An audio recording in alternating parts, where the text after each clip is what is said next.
सलमान खान बॉलीवुड के एकलौते ऐसे स्टार हैं जिनकी खराब से खराब फिल्म भी 200 करोड़ आराम से कमा लेती है और इस बात को सलमान खान भी बखूबी जानते हैं। पिक्चर अच्छी हो बुरी हो वो 100 तो पार करा ही देते हैं।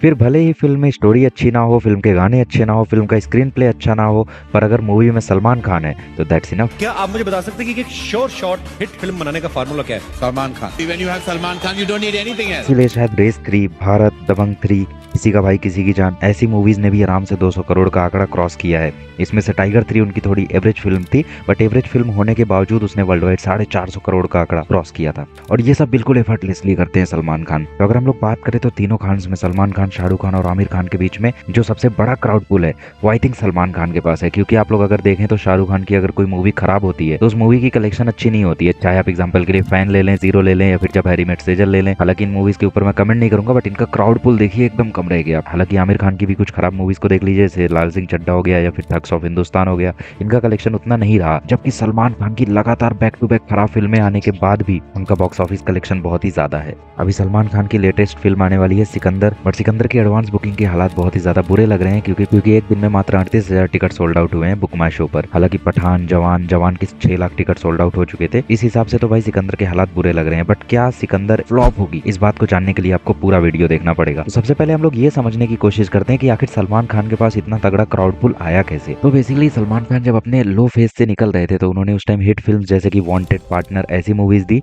जिसके बाद उनका थोड़ा सा कमबैक हुआ इंडस्ट्री में। उसके बाद उन्होंने सुपर हिट मूवीज की लाइन लगा दी, दबंग, रेडी, बॉडीगार्ड, एक था टाइगर, दबंग 2, जय हो, किक, बजरंगी भाईजान, सुल्तान, टाइगर जिंदा है। इन मूवीज के साथ सलमान खान ने अपना एक ऐसा फैन बेस बना लिया था, एक ऐसा क्राउड बना लिया था कि भाई उनमें से एटलीस्ट कोई भी मूवी अगर आप वो रिलीज करते तो उसमें 200 करोड़ का कलेक्शन तो आराम से होता, और वही हुआ भी। ट्यूबलाइट का कलेक्शन आप उठाकर देख लीजिए, आप रेस 3 का कलेक्शन उठाकर देख लीजिए, तो किसी का भी कलेक्शन आप देख लीजिए वो ज्यादा ही हुआ है। सलमान खान के रियल लाइफ पर्सोना से भी बहुत सारे लोग अट्रैक्ट होते हैं। बहुत सारे लोग तो भाई उनकी स्क्रीन प्रेजेंस से ही खुश हो जाते हैं।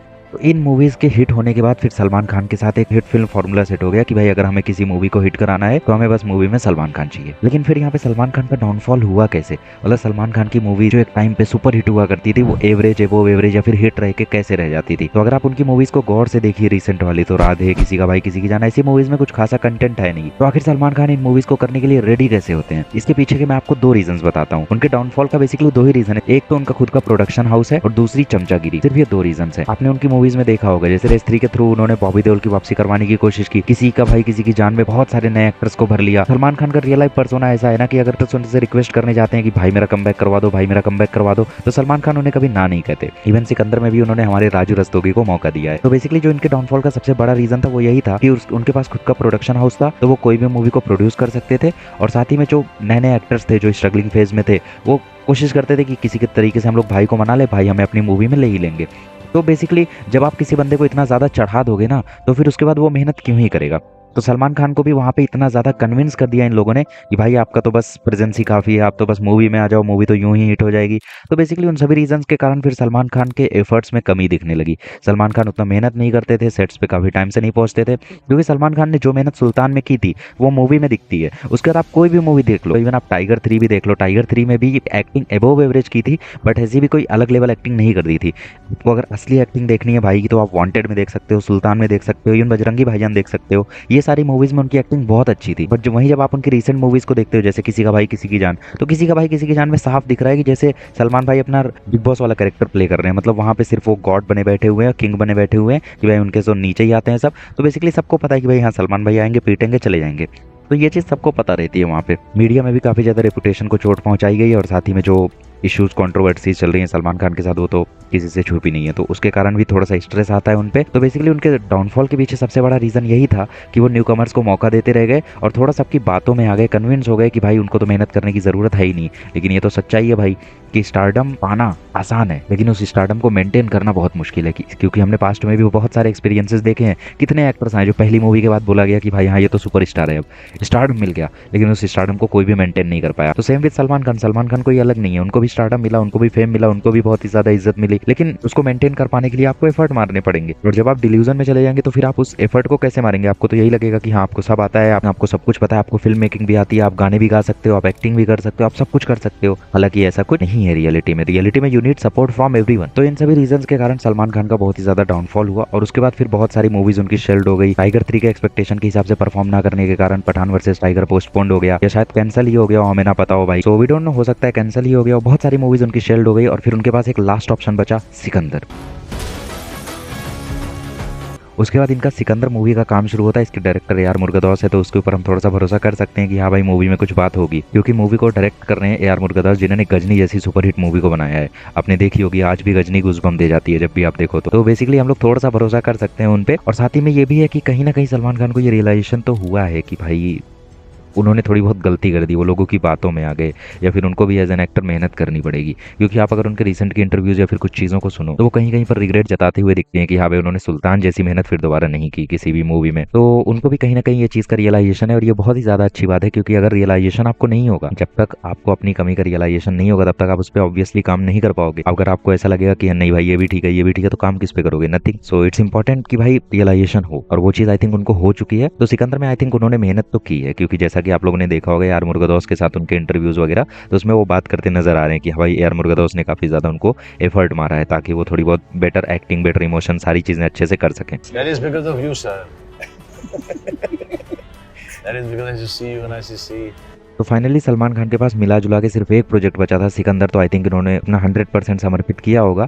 बट सिकंदर को लेके कुछ तो नेगेटिविटी है, जिसके कारण टिकट वगैरह उतनी स्पीड से बुक नहीं हो रहे हैं जितनी स्पीड से बुक होने चाहिए थे। तो बेसिकली इतना तो एक्सपेक्ट करते हैं हम लोग सलमान खान से कि भाई एटलीस्ट 3-4 लाख टिकट तो सोल्ड आउट हो, लेकिन ऐसा नहीं हुआ। हालांकि इसमें उन्होंने कुछ एक ऐप बताया जिसपे कैशबैक मिल रहा है, हो सकता है कुछ लोग वहाँ भी एडवांस बुकिंग कर रहे हो, बट आई डोंट थिंक कि उतना कुछ रोल इसका उसमें है। हम लोग साफ देख सकते हैं कि भाई एडवांस बुकिंग इसकी अच्छी नहीं हो रही है। तो सिकंदर के साथ खामियां क्या हुई और क्या सिकंदर मूवी फ्लॉप होगी, इसका आंसर जानने की कोशिश करते हैं हम लोग आगे वीडियो में। तो बेसिकली सिकंदर का जो अनाउंसमेंट टीजर लॉन्च होता है, जिसमें सबसे पहले वाला जिसमें सलमान खान वॉक करके जाते हैं और एक बीजीएम रहता है, तो वो एकदम प्रॉपर टीजर था। मतलब उसको सिर्फ नाम टाइटल अनाउंसमेंट का देना चाहिए था एंड दैट्स इट, उसके आगे कोई कंट्रोवर्सी होती नहीं। तो बेसिकली उसको भी कुछ लोग ट्रोल कर रहे थे कि ऐसा लग रहा है सलमान बिग बॉस सेट से उठकर आ गए हैं ये वो। नो, आई थिंक बहुत ही बढ़िया से उसको प्लान किया गया था और बहुत ही अच्छे से उसको एग्जीक्यूट किया गया है टाइटल अनाउंसमेंट टीजर को, जो भी आप उसको बोल लो, क्योंकि उसका बीजीएम बहुत ही ज्यादा पाप है। उसमें छोटा मोटा एक्शन सीन दिखा दिया गया और उस टीजर के द्वारा ये बता दिया गया कि सलमान खान अगेन एक मासी मूवी करने वाले हैं, मास एक्शन मसाला मूवी करने वाले हैं। फिर उसके बाद सिकंदर का जो टीजर रिलीज होता है, टीजर में हमें कुछ खामियां नजर आती हैं, क्योंकि टीजर में हमें कहीं कहीं पर किसी का भाई किसी की जान की वाइब आ गई थी। सबसे बड़ी कमी जो इसकी मुझे लगी वो लगी डायलॉग्स की। सबसे पहली बात, सलमान खान जो डायलॉग्स को बोल रहे हैं, आई डोंट नो वो इसमें एफर्ट क्यों नहीं मार रहे हैं, क्योंकि देखो टीजर और ट्रेलर के लिए अलग से डबिंग होती है कभी कभी, क्योंकि ट्रेलर में जो आप डायलॉग्स को सुनते हो वो सेम डायलॉग्स मूवी में कभी कभी नहीं होते हैं। तो आई जस्ट होप कि भाई सलमान खान ने मूवी में नींद में डायलॉग ना बोला हो, बस ये एक कमी है जो मुझे बहुत ही ज़्यादा चुभी है। बाकी एक्शन सीन वगैरह तो एज यूजुअल भाई बाप हैं, ठीक है, देख के लग रहा है हाँ भाई कन्विंसिंग है कि हाँ सलमान खान ही एक्शन कर रहे हैं वहाँ पे, इतना कन्विंस कर पा रहे हैं। लेकिन इसकी सबसे बड़ी कमी मुझे वही लगी कि भाई डायलॉग्स अच्छे से नहीं बोले गए और कुछ कुछ सीन्स पर ऐसा दिख रहा है कि हाँ भाई सब लोग सलमान खान को एक तरीके से भगवान मान रहे हैं, जो कि किसी का भाई किसी की जान, राधे, रेस 3 इन सभी में भी था कि सलमान खान के आगे कोई नहीं भाई। तो बेसिकली वो एक तरीके से बिग बॉस वाला और जैसा हो गया कि जैसे बिग बॉस में वो बॉस रहते हैं सभी के, वैसा ही यहाँ पे सीन है।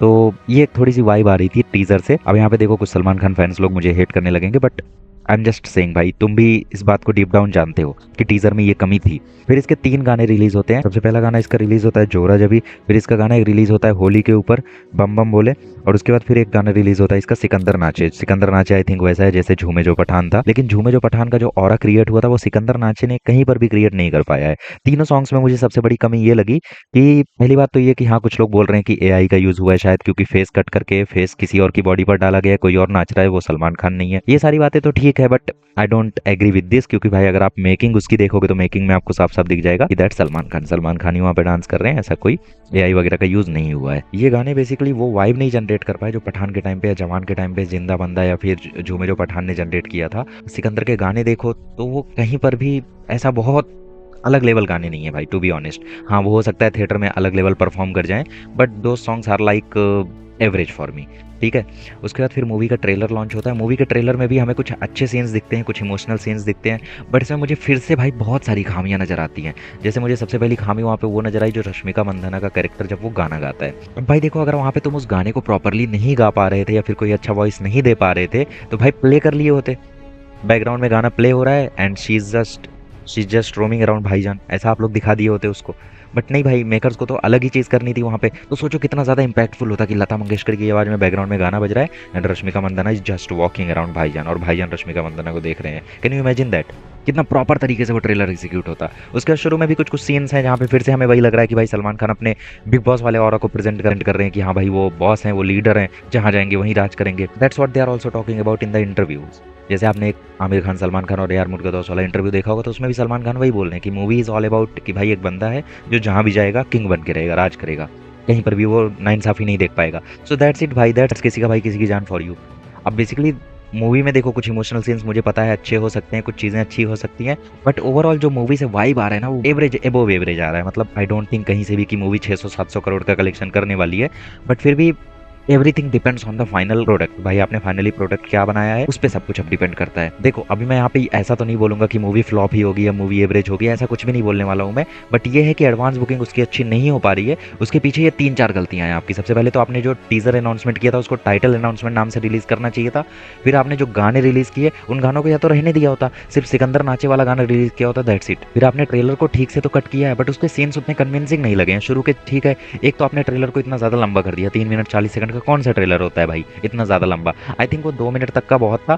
उसमें जैसा कि मैंने बताया वो रश्मिका मंदाना वाला पार्ट उसको रेक्टिफाई करना चाहिए था, और शुरू में भी कुछ सीन्स को हटा देना चाहिए था, ज़रूरत नहीं थी उनकी। अगर आप वो पूरा प्लॉट हटा देते तो उसकी भी कोई खासा ज़रूरत थी नहीं। एंड जहाँ तक इस टीजर ट्रेलर और गाने सब कुछ मिला जुला के हमें जो मूवी का आइडिया लग रहा है वो यही लग रहा है कि भाई it's all about Salman Khan and Rashmika Mandanna, जहाँ पे सलमान खान एक राजा की तरह होंगे जिनसे सब लोग अपनी प्रॉब्लम्स को शेयर करेंगे, फिर सलमान खान सबकी प्रॉब्लम्स को सॉल्व करेंगे। सेम चीज़ वो मुंबई में भी करेंगे। हो सकता है यहाँ पे रश्मिका के कैरेक्टर को बीच में ऑफ कर दिया जाए और उसके बाद फिर सलमान खान उसका बदला लें, तो ऐसा कुछ इमोशनल प्लॉट हो सकता है। But until and unless movie में बहुत ही अलग लेवल स्टोरी लाइन नहीं होती है तो मार्क माय वर्ड्स ये मूवी कहीं से भी 400 करोड़ का भी आंकड़ा क्रॉस नहीं करने वाली है। हाँ आई नो सलमान भाई का ऑरा इतना है कि वो मूवी 200 करोड़ तो क्रॉस करेगी, and that Salman Khan also know. ठीक है, हमें भी पता है कि हाँ भाई मूवी क्रॉस करेगी 200 करोड़, बट वी वांट भाई असली भाईजान का कमबैक हो। ठीक है, वो असली सलमान खान का कमबैक हम लोग चाहते हैं कि भाई मूवी चलो उतना अच्छा ना भी परफॉर्म करे, लेट से मूवी 300 करोड़ कमाए, बट एटलीस्ट मूवी ऐसी हो कि लोग बोल सके कि हाँ सलमान खान ने सुल्तान वाली मूवी किया, बजरंगी भाईजान मूवी किया, वांटेड मूवी की याद दिला दी। And that's truly possible. क्योंकि अगर मैं तीनों खान्स में देखूँ, सलमान खान, शाहरुख खान और आमिर खान, तो सलमान खान का जैसा ऑरा है, सलमान खान की जैसी पर्सनैलिटी है, सलमान खान की जैसी बॉडी है, वैसी किसी की नहीं है। So we want the real comeback. अब वो कमबैक सिकंदर मूवी से होना बहुत ही ज़्यादा मुश्किल लग रहा है अभी के लिए तो, क्योंकि मूवी की एडवांस बुकिंग अच्छी नहीं है। मूवी में अगर कोई प्लॉट ट्विस्ट बहुत अलग लेवल नहीं होता है, अगर मूवी की स्टोरी लाइन में कुछ ऐसा नहीं होता है जो लोगों के दिमाग में स्टक कर जाए, तो मूवी को फिर आई डोंट थिंक कि भाई उतना ज़्यादा कुछ अच्छा रिस्पॉन्स मिलने वाला है। बिकॉज करेंटली आप लोग देख ही सकते हो बुक माई शो वगैरह पे कि मूवी की जो एडवांस बुकिंग हो रही है वो प्रॉपर नहीं हो रही है। तो दिस वाज माय ओपिनियन। मेरा ओपिनियन यही है कि भाई मूवी को कुछ अलग लेवल निकलना होगा अगर उनको 500 करोड़ का आंकड़ा पार करना है, वरना तो मूवी 200 करोड़ तो पार करेगी ही। अगर मूवी एवरेज निकल जाती है कि हाँ भाई कुछ लोग को पसंद आ रही है, कुछ लोग को नहीं पसंद आ रही है, सो मूवी का कलेक्शन जो होगा वो 300-400 करोड़ के बीच में होगा। बट फिर भी अगर मूवी अलग लेवल निकलती है तो मार्क माई वर्ड 1000 करोड़ कोई बड़ी बात नहीं होगी इस मूवी के लिए। This movie will easily collect 1000 crore अगर मूवी में कुछ भी ऐसा होता है जो ऑडियंस को कनेक्ट कर जाए। और आई थिंक कि यार मुर्गदास ने बनाई है तो मैं 50-50 मान के चलता हूँ कि हाँ भाई कुछ तो होगा मूवी में, ये कुछ तो अलग लेवल होगा मूवी में, और काम तो करवाया होगा भाई, उतना मुझे भी पता है। लेकिन मैं जस्ट यहाँ पे मेकर्स की गलतियाँ बता रहा था जिन गलतियों के कारण सिकंदर मूवी की वो हाइप खत्म हो गई, वो एडवांस बुकिंग नहीं हो पा रही है उस लेवल की जिस लेवल की हम लोग चाह रहे हैं। So this was it guys, मिलेंगे एक और वीडियो में एक और रिसर्च के साथ और उसमें बात करेंगे कुछ नई बातों के बारे में। So till then share our video. तब तक आप लोग इस वीडियो को शेयर करिए, और गाइज अभी मैं थोड़ा न्यू हूँ सो प्लीज़ सपोर्ट मी। ज़्यादा नहीं, बस आप मेरे वीडियोस को शेयर करते रहिए, ज़्यादा से ज़्यादा लोग देखें ताकि। And that's it, thank you so much.